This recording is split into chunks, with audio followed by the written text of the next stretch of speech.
It's not just that we need fewer gun controls in Canada. We actually might have a new need for guns. Anyway, that seems to be the message from Prime Minister Stephen Harper. At a recent Q&A in Saskatchewan, the Prime Minister said he believes people living in rural Canada need firearms for their own security. Sheldon Clare is the president of the National Firearms Association. We reached him in Prince George, British Columbia. Mr. Clare, Stephen Harper says guns are needed for safety in rural areas. Do you agree?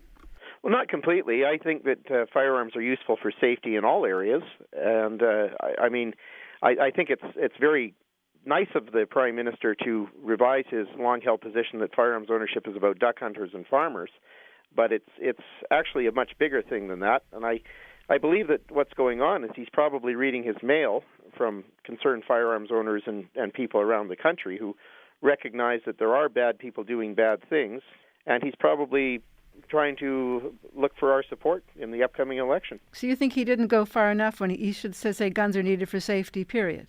Well, I think he took a pretty big step for him, and I appreciate it, but I'd certainly like to see him go a bit further. And what are the scenarios in which you believe people need to have guns? Well, there are all kinds of them. I mean, I've certainly seen a good number of cases where people have had to use firearms for protection. I mean, the case of Leo Boulay in Quebec is one of the more recent ones that's well known.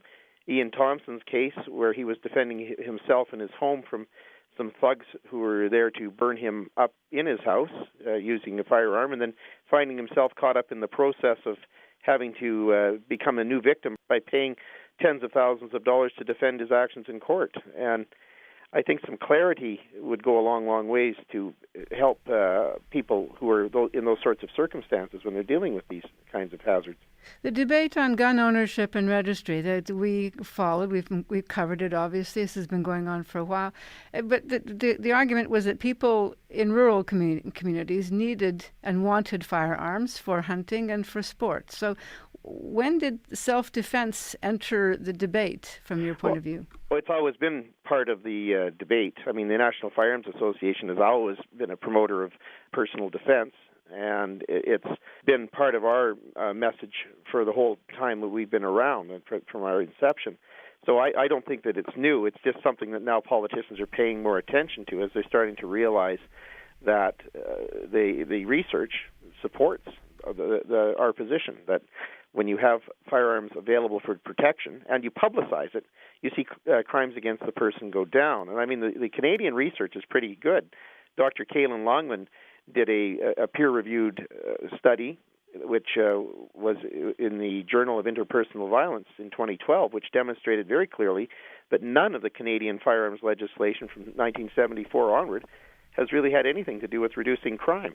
In fact, the most likely reason for reductions in the violent crime rates has been the aging demographic. But I guess some of the arguments that since Stephen Harper has made these statements, the police associations have come out with alarm and said, well, that doesn't work. You're supposed to turn to the police, not turn to your firearms. And they're also worried that if people believe that the Prime Minister is sanctioning this way of self-defense, that people won't keep their guns under lock and key as they should. They'll have them handy in case something happens. And these are concerns the police have. Well, first of all, the police do not have any duty to protect individuals. And their Sorry? Wait a second. Whoa, the police don't have any duty to protect individuals? No, they don't. What they do is they are there to enforce the law and to investigate crimes. And if you call the police and you say there's a crime in progress, well, they'll show up and investigate it. But the problem is you're there and they're not. So to serve and protect, serve and protect, that's not the motto of the police? No, the motto of the RCMP is maintienne le droit, which is maintain the right. And I mean, that goes back to other Canadian legal tradition of peace, order, and good government rather than anything else. Okay, so I just want to understand. So if you're saying that people should, if something happens, they can't depend on the police. What should they do? Well, I think people have always been responsible for their own personal protection, and there's nothing in the law that requires that people to have their firearms locked up when they're home. When they're not home is what the intent of that law was supposed to be. But when Kim Campbell brought the safe storage laws, and it was very, very clear that her intent was to limit access for self-defense. And the jurisprudence has been very clear that people are allowed to have access to firearms for protection, just as they're allowed to have their firearms out if they're cleaning them or preparing to take them hunting or to the range or just examining them out of interest. Okay, if I understand this, people should and actually can legally and should have their firearms ready to defend themselves. I think anybody who wants to defend themselves with a firearm needs to have a full understanding of the law around that, and be aware of the ramifications of what they're doing, and to understand their legal rights and obligations. But if they are being threatened, they should shoot that threat. I think if there's a threat to life and limb, you find someone breaking into your house while you're there, that's clearly someone who is posing a clear and dangerous threat. And I think that a person in a home situation like that is more than welcome to attempt to effect an arrest, as they're entitled to in the criminal code, or if their life or that of others is threatened, to use their firearm either to frighten the person off or to use lethal force if necessary. To shoot them. If necessary. But, the Canadian Bar Association is also alarmed by Stephen Harper's remarks and points out that we're not in the United States. We don't have stand your ground laws. And Carol, so I got to stop you right there. I always hear this, we're not in the United States crap, and it's quite frankly a bit offensive.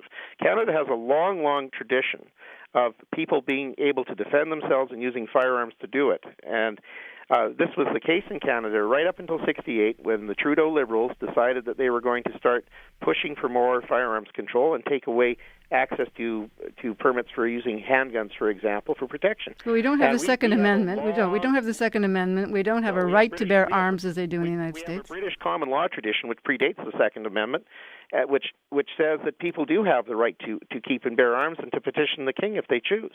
We have the same legal basis as the Americans do. We're children of the same parents in that respect. Okay, and there are lawyers on both sides of the bar on this issue, for sure. And anyone who wants to employ lawyers is welcome to do so. Sure. I just go back to the Canadian Bar Association. That what they say is that they just, as a warning to Canadians who might hear what Stephen Harper has to say, that if you do shoot someone, that you can be charged with murder, that you don't have a legal right to shoot someone who's intruding into your home. You can be charged, and that people should know that. I've never said that you have a legal right to shoot someone intruding into your home.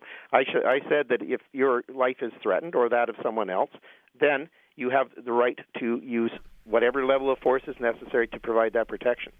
Just finally, on Bill C-51, I'm sure you're familiar with this, there have been comments made that people think that bill doesn't go far enough, that people should be able to, that there is a threat of terrorism and that they should be prepared to protect themselves from that. Do you agree with that? Well, quite frankly, Carol, the threat of terrorism is really quite low. And I find that in times where people want to advocate more state control, that they often find things to put forward to scare people. And I think the politics of fear are not a particularly good basis on which to base legislation. I don't see terrorism as a huge threat to most Canadians. It's something that people need to be aware of. They need to be alert about when they see things that are a little bit strange.